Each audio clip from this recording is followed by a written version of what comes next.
Hi, this is Pranav Guha Thakurta from EDU TV. Today we have got a star-studded screen of education leaders with us. I will request Ms. Salma Nasser. She's the head of International Relations, Universal Business School, Mumbai, and she's heading at Dubai office. Over to you, Salma. Hi, good evening, everyone. Welcome to this panel discussion on navigating the future for school students.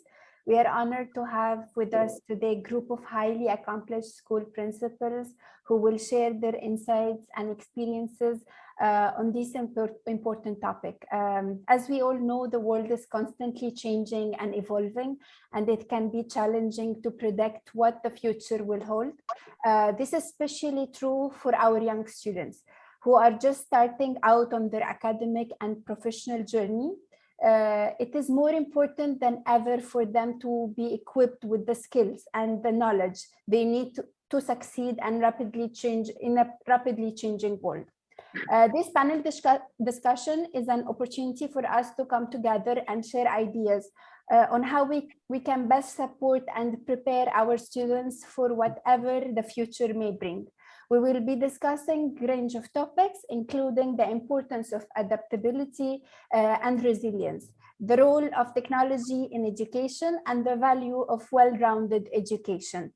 Will be representing Universal Business School, and with me is Mr. Tarun Anand. He is the founder and chairman of Universal Business School and the chancellor of Universal AI University. He has 25 years of corporate experience, plus being managing director of Thomson Reuters South Asia. He has studied across 3 different continents.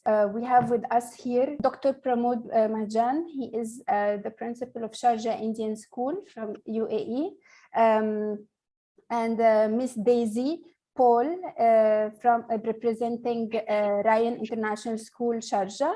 And we have Dr. Manoj Reji. He is the principal of India International School. We have Mr. Munir Chalil, principal of Darul Huda Islamic School. Also, we have Dr. Prima. She is a principal of Chandramari International School. We also have Dr. Binu, the principal of International Indian School. And let's start the discussion by Mr. Tarun Anand discussing today about the future of the education. Great. Thank you so much for this opportunity. And it's a galaxy of stars. Who are in the schooling world. We are in the higher ed. I think you guys know better, but I'll just give some opening remarks and then we can set the discussions going. So, in my mind, like Salma said, what's happening is radical transformation, right? Of every sector, and why not education? So as educators, I think it's critical for us to devise strategies on how our students will face the future. And many of you are already doing that. So there's not something new. So my view is that how can we get the students to have the right skill sets and mindsets so that they can achieve their aspirations and the aspirations of their families and essentially impact the society in a positive way. Today, if you go and see that our students are already creating that impact, that positive impact and their contribution, various areas you can see, whether it's climate change, societal impact. They are obviously looking at all this disturbing news around us. And therefore, they're very clear that they want to make an impact, even at a very young age, which, many times we used to say, first finish your education, get into your careers, and then maybe towards the later half of your career, you can start giving back to society. The new generation is very clear. We want to do it today, and we will decide which institution we want to join, who can give us, channelize our energies towards these causes that they are so passionate about. So it's a very interesting world that we are entering in. And I think we have to look at it, as educators, how do we create an ecosystem which can allow all these elements to play and with each other? And, you use one and it's not one at the cost of the other, but all of that jigsaw puzzle. So if we look at it through 3 prisms, I look at it, the first is the pedagogy led.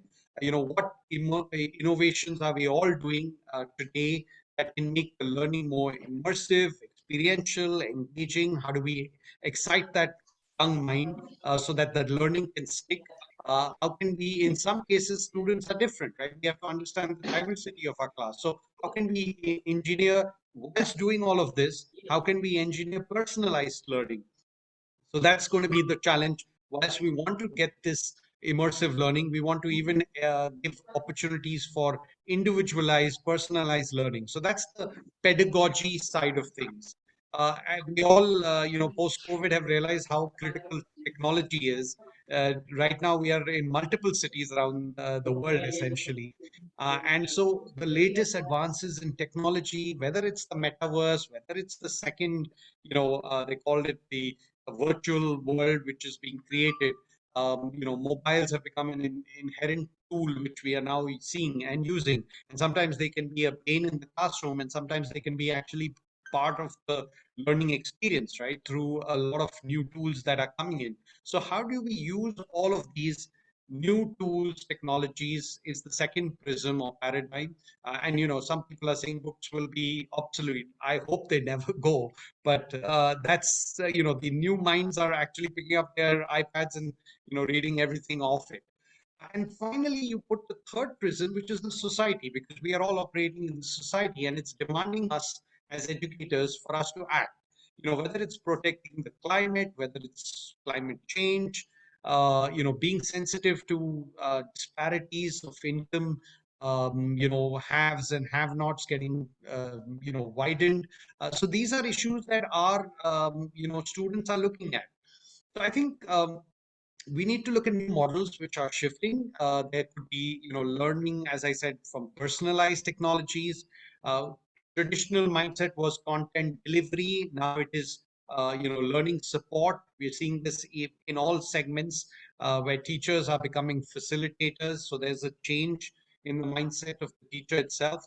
From learning in a formal environment like a classroom to learning in an informal setting, whether in at home or informal but outside classroom, maybe in industry, sitting amongst your if you're interested in design, you're sitting amongst the designers. If you're interested in business, you're sitting in the industry, in the factory floor. So learning in a informal settings, whether in or outside the classroom. Learning with engagement, I think this is very, very important.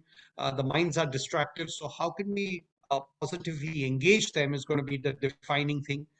Internationalization, how can we learn from the best practices? And whilst there is obviously a lot of students going for external trips, students going for exchange programs, how can we look at models where there is internationalization but at home, so that it is not so expensive that students might get an exposure to the external world without having to leave their countries, right? And then co-creating the learning experience, right, through social learning. That's the other trend which we need to. I'm throwing topics. Would love to hear all your insights on these things. Game-based learning, right? Can we? I mean, this sounds crazy, but there are schools who are saying everything should be made into a game, whether it's a physical game, is a virtual game, or a simulation, because that engages the students, with their interest in computers, and they're hooked onto their, learning devices. Why can't we make learning fun? And then that takes us. Do we go into the world of virtual reality, augmented reality, and create those learning experiences where students, have different avatars? I just last night watched the avatar picture, and it was just incredible what can be done from a learning perspective there. So those are the gamut of challenges. So I'll come to Edward de Bono, right, who thought about. I give this example a lot in my classroom. It was about the orange juice, right? Uh, he placed a glass of orange juice in front of all his, students, and he said, "Look at it. I am drinking orange juice. Now, can you flip that? What is the opposite of I am drinking orange juice?" And I would have done that if we were in a classroom, but I'm just going to quickly run to the and hear you guys. Uh, the people tried everything, different ways, but no student could get the opposite of I'm drinking orange juice. The actual way is the orange juice is drinking me. Now, that doesn't make sense. So therefore, that doesn't enter any child's mind that orange juice is drinking me. What does that mean? Orange juice is drinking me. Okay, it could now imagine a scenario where orange juice is drinking you, and it's actually let's say a shower, right? You can have a shower with instead of water coming in, orange juice, and therefore you're getting consumed by the orange juice. That also doesn't make sense. It's not possible, and that's from there they came out with a soap or a shampoo made of oranges with orange extract. And then from oranges, it went to everything, from apricots to coconuts to plums to everything, right? You now can go into a shop and get everything. So that's how I think we as educating leaders need to sit together and, say, can we put the learning on one side? Whether it's reflective learning, collaborative learning, inquiry-based learning, game-based learning, interdisciplinary learning, community-based learning, there's so many learnings, like there might be 30 more. Then you take the context, right, and say whether it's learning in the classroom, on the field, at home, then the process of learning, right? Is it teacher-led? Is it self-led? Is it peer-led? Is it community-led? And it might vary for subject to subject. And then you see whether it's synchronous in live form, asynchronous, what kind of technologies are being trained, and then who are the agents of learning? Is it, as I said, the students, the teachers? Are they learning from practitioners, peers, or even avatars? So you have this building block. You put all of these 6 things, and then you start saying, okay, in this subject, can I use piece 1, piece 2, piece 3, piece 4, piece 5, and create a new experience, right? Similarly for another subject or another topic or another part of the subject. So I think that's what we would, need to go back, literally back to the Rubik's Cube and try and mix things up and create new experiences. So with that, I'll open up the ideas. I've heard some amazing ideas from Pramod Mahajan, and he put me up to a book which I've just bought, Visual Learning, and a fascinating book where I've just, sir, with your permission, I've only read a few pages. I've been running behind the university, so please excuse me, but open to listen to all your ideas. Thank you so much. I will request Dr. Pramod Mahajan, as he was in India last week, and he visited Universal Business School. Sir, we would like to know about Universal Business School from a principal and a director of a school's perspective. What kind of practices are being practiced out there? Over to you, Dr. Mahajan. No, I was really impressed with the concept. It's a green campus, and green campus in true sense. When I say green campus, it is not only the greenery. When I say green campus, it is not only that green pigment. When I say green campus, it was somewhat approach towards the environment. Everything is reflecting just like they're protecting the environment. The glasses which they have put, the layered glasses, in between the 2 layered glasses, there is some material they have put. So to keep that temperature as and when it is required. The way the classrooms were planned, I was so impressed that we were engaged, or we were busy with putting the TVs and the screens in the front. And we were asking the teachers to move around.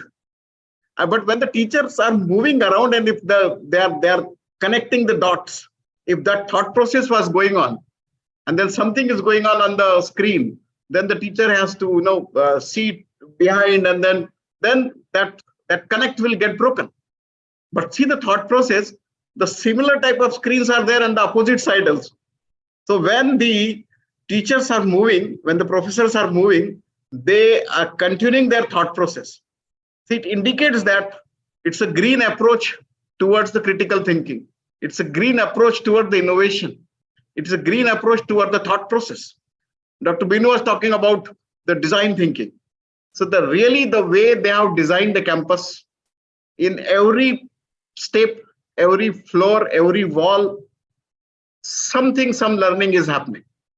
I can see that, like I was seeing that when Mr. Tarun Anand has shown me the different walls of the different countries. So it was just appearing just like a photo essays. We are writing the essays, but the photos were like telling the history of that particular country. And the way that sequencing was done, so I reminded of that design thinking. It was sequenced in a manner that what was the history of that country and how they have transformed and what the new changes were happening. It is just like in the schooling we called it just like a mind map, the historical mind map, and that shows the green approach towards the learning process.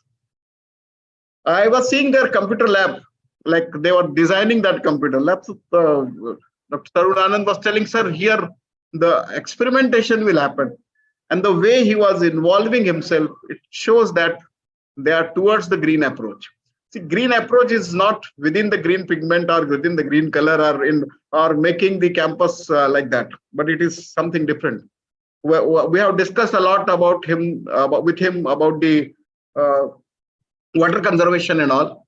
And his thought process was entirely different. Yes, water conservation, but the way they have planted the trees, where the water was flowing, like I was thinking about to store that water. His process was to utilize that water for the planting the trees, and that was very much visible there. Classroom design away from the traditional method. It's reminded me my days when I was completing my course of leadership in IIM Ahmedabad. So I was thinking it is IIM Ahmedabad because of that such type of sitting arrangement was there, but that was there in the Karjat in that USB. So that is something great. Another thing is the governing council. Whatever required in the market and who will be who are the available leader, worldwide leader, all those leaders are the governing council members. So they are giving their thought process to shape the curriculum, the way of teaching, the strategy, the techniques, the short-term planning, long-term planning. So that shows that it's a green approach.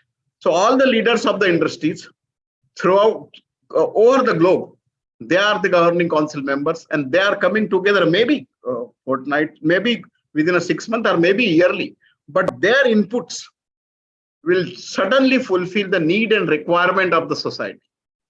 And that is the main essence of that Universal Business School, that they're trying to fill the gap, learning process and what the requirement of the industry. It is not only that service oriented thing, but the thought process. The students started thinking beyond. They started thinking beyond the box rather than, I have experienced there, the students are not thinking beyond the box, but they're throwing the box out. So out of the box, instead of that, throw the box out and take the inputs from those global leaders and then develop something.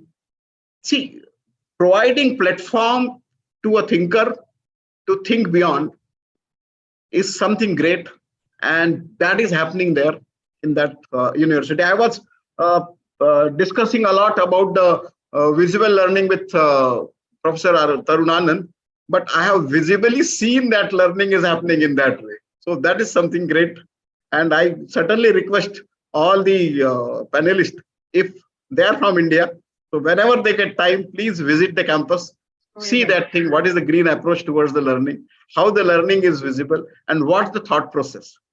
No doubt, when I was discussing what is the number of students, so they are steadily growing, but growing gracefully, growing academically, growing education-wise, and bringing the change. So certainly, and whenever we are naming the country, those students were there. When we are naming the technology, they are thinking about that. When we are naming the process, yes, that is there. And it's not only that, well-being. There are the personal corners, there are the silence corner, there are the counselors, there are the like a lot of instruments, musical instruments. So they're trying their level best to satisfy the inherent talent of those thinkers to come out of their comfort zone and do something which is beyond. Thank you. Thank you so much. And I would like to add one thing in this.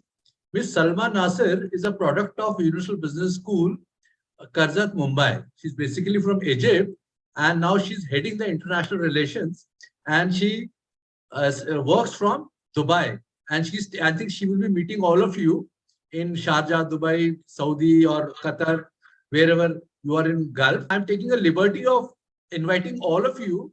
There is a standing invitation for lunch or dinner with us at Universal Business School, and you can see the campus and meet the students also. Over to you, Salma.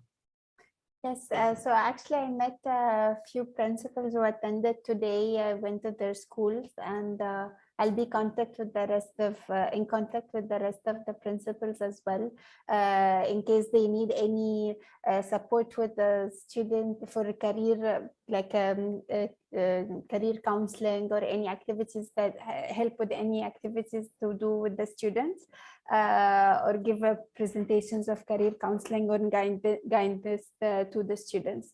And for sure, I'll be glad to meet you all at the Universal Business School campus as well.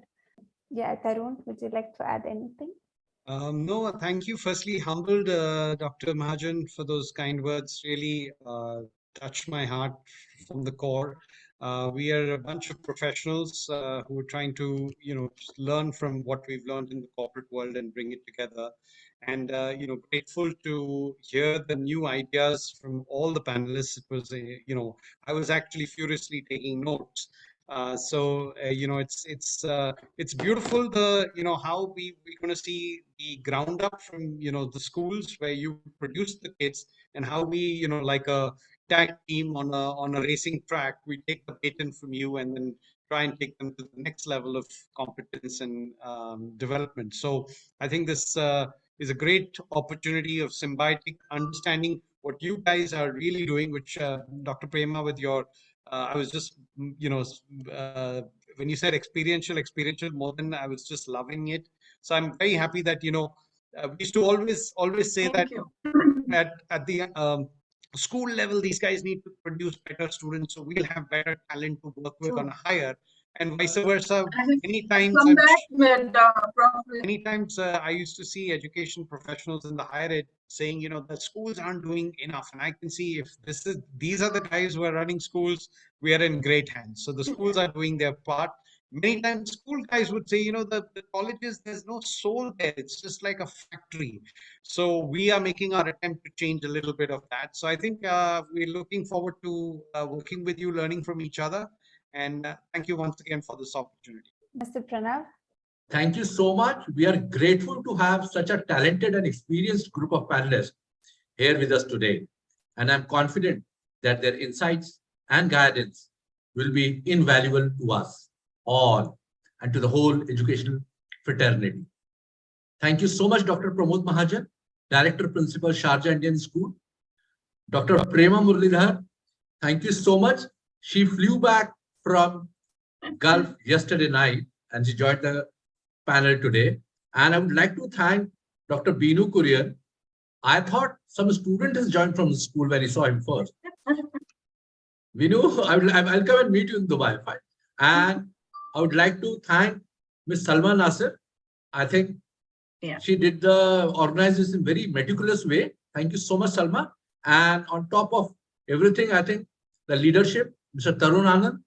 I've been to the campus roughly 10 years back, and I was impressed. I'm sure it must be changed now. Tarun sir, I'll come again and see you. Fine, sir. Thank you so much. Look forward. Thank you. Thank you. Now you should visit that campus. It is completely transformed. Yes. Thank you. Now the campus is a teenager. Yes. Absolutely. Good. Thank you so much. Thank you so much.